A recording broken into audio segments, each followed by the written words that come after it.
once we had the commercial formula recipe, then you can take it over to a co-manufacturer. And I knew I was not going to go out and buy equipment. I'm not a manufacturer. And that's a total different business model.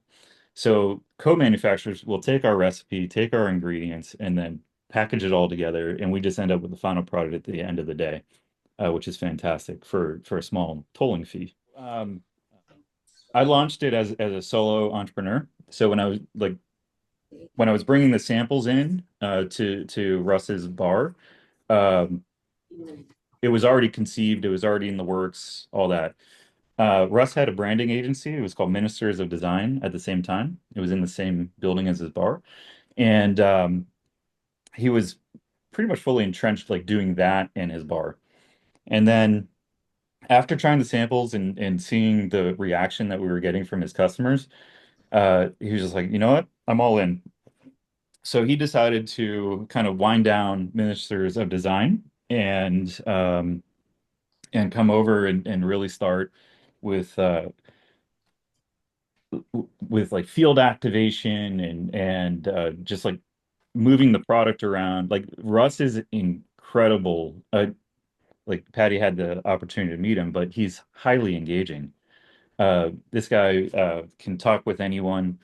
He just has a very amazing mind, a mind that I don't have. So when Russ is out in the field doing those things, he's making great connections and he's just moving the needle in ways that I couldn't. So it was fantastic. What we negotiated because at the time he couldn't come on full time was that he got a smaller percentage. And then as he became more involved in the business over time, we were able to increase his percentage through options. So when it comes to partnership, I would say it it's hard to go solo. Um, I wouldn't necessarily recommend solo because you don't know enough. You don't have enough time. You need to be able to share time with people. But there is a thing like you don't necessarily want to go 50-50 with anyone because it comes down to making determinations with your business. Someone has to have at 51% minimum because you need to be able to make decisions. Otherwise, you're gonna get stuck and your business might fail just because you can't settle on an action. On the back of our can, it's a nutrition fact panel. Mhm. There's also a supplement panel. If you fall under the supplement panel, it's very different rules and regulations, and that's where you can make claims based off ingredients and may support whatever. Like those are the type of claims you can make as long as it's a supplement. When it's a nutrition fact, and there's a reason we went nutrition because it's a different category within the store. It's like you sit in a different spot in the store if you're a supplement or a nutritional product. Supplements are like mid-aisle, like no foot traffic. That's not a place you want to be as a beverage. We can make really no claims that's not backed by an FDA-backed study. So we don't make any claims about the wheatgrass. Like if you want to learn about wheatgrass, you can go research it. You can come to your own determination on what it will do for you beyond just the nutrition side of it. So the only thing we say here is you get 80% vitamin A in each can. Vitamin A is a big antioxidant. So you're getting a huge dose of antioxidants in each can, which is really good for uh, getting rid of free radicals in your body. So that's something we can legally say, but I can't turn around and say like, oh, like wheatgrass may shrink tumor sizes. Okay, there might be some studies out there that say that, but that's not FDA backed study. I would immediately get sued. So, but when it comes to certification, we're an organic, USDA organic product. So that goes through a whole nother level of scrutiny, uh, which is uh, which is a good level of scrutiny just to make sure that everything we're saying about organic ingredients is actually organic or vegan, just naturally because of the ingredients we're using. An initial organic certification can take some time because you need your suppliers to work with you on getting all the information. It could probably about 3-month process to get organic certified. So what I did is I had lined up everything ahead of time. To be fair, I should note that I did self-fund a portion of this, and the portion that I self-funded was all the formulation, the packaging, and just getting initial deposits on some of the contracts. So I'll just be candid. That was about 28 to $32,000 like initially that I self-funded, and then we raised after that. So it was, I would say it was a very slow ideation process because I was still working with all with the other startups. So I had the idea and I was just kind of like messing around with it at home. Um, that was probably like a year-long process, because I didn't have like the oomph or desire quite yet to go launch my own company. I was just messing around with it. And that's where I was like, okay, like $1,000 here to like get some formulation done. Like, so that's where it started like adding up over that 1 year period. Um, could I have shortened that? Absolutely. With the formulator, once you sign on the dotted line, you could probably turn around formulations, assuming you have an idea on what you're trying to end up with, really homed in idea. That's probably 90 days.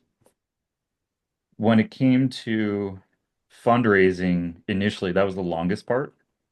It was probably, well, ideation was the longest part. But the initial fundraising was pretty long because you're selling someone on the idea of a product, and I didn't have a physical product, so that took about 9 months. So then it was just turning on the switch with production, and since everything was lined up, it took 45 days to get everything produced and delivered, and then us starting to move it out. So I was in a lucky position where I was able to cover my expenses outside of the business for about a year. And then at that point is when I started taking a little bit from the business. But it ebbs and flows, honestly, because it takes a while to get to stabilization. When it comes to a consumer packaged good, like you probably want to be like north of 1 million before you in sales before you start taking a decent salary. And then it's about, I would say, 5 million sales before you take like I would say like a healthy salary. So you have to work up to it and understand it's gonna fluctuate. There's some communities that when they're going to a natural food store, they're really crunchy. They're looking at every single ingredient. If they have an awareness of wheatgrass, they might be juicing it at home. So because our product is tunnel pasteurized, meaning it has a heat process that kills off the bacteria, it also kills off live enzymes. So some people are drinking wheatgrass because they want live enzymes for their gut. The live enzymes can also like disturb your gut. So for us, uh, we didn't want that because you have a super dose of wheatgrass in here. And then also we wanted the shelf stability. So we didn't have live enzymes. So we found like in really crunchy, like natural food stores, they weren't having it. They're just like, no, that's not its purest form. We're like, that's okay. It's not for you. It's for the average consumer that does not get greens consistently in their diet. This is a way for them to do it. So that was interesting. Um, and like the more conventional of a consumer we get, it actually seems the better uptake we get. And by conventional, I mean like someone who's like buying at Giant versus like a cooperative.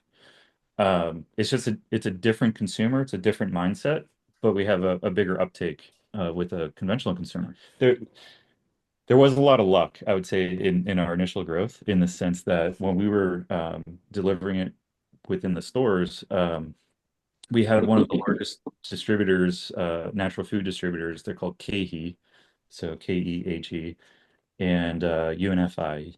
Um, those are the two large natural food distributors.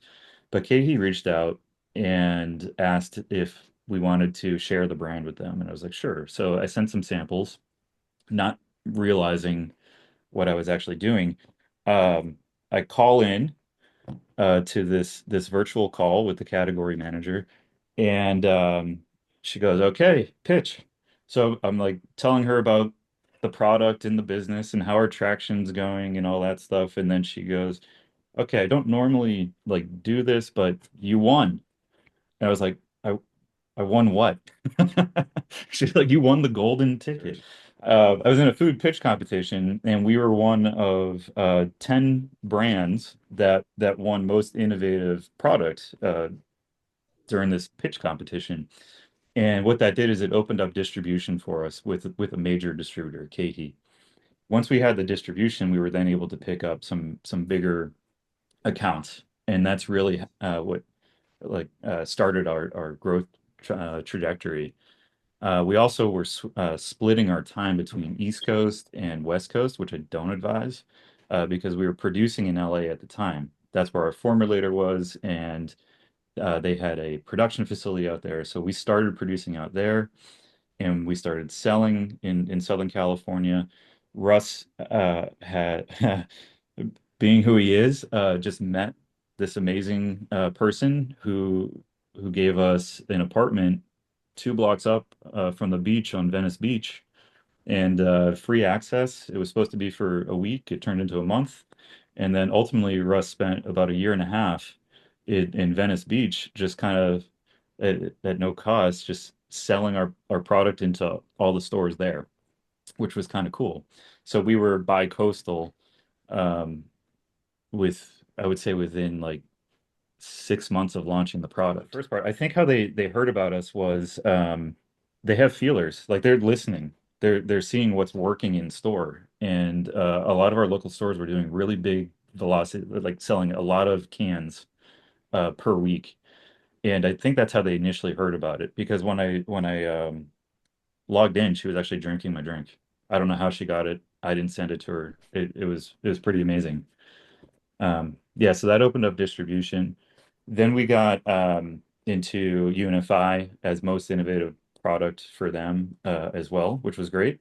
And we ended up going to what's called Expo West, which is the largest natural food expo in the world, and it's based in Anaheim.